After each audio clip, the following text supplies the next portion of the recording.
So you will then place the goats into the prepared camp, where you will then begin to feed them the feed that had the mixture with the seed.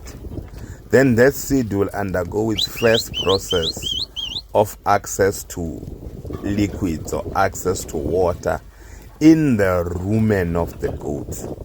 Then as the goats consume, they will then walk around the camp there, consuming other dry matter.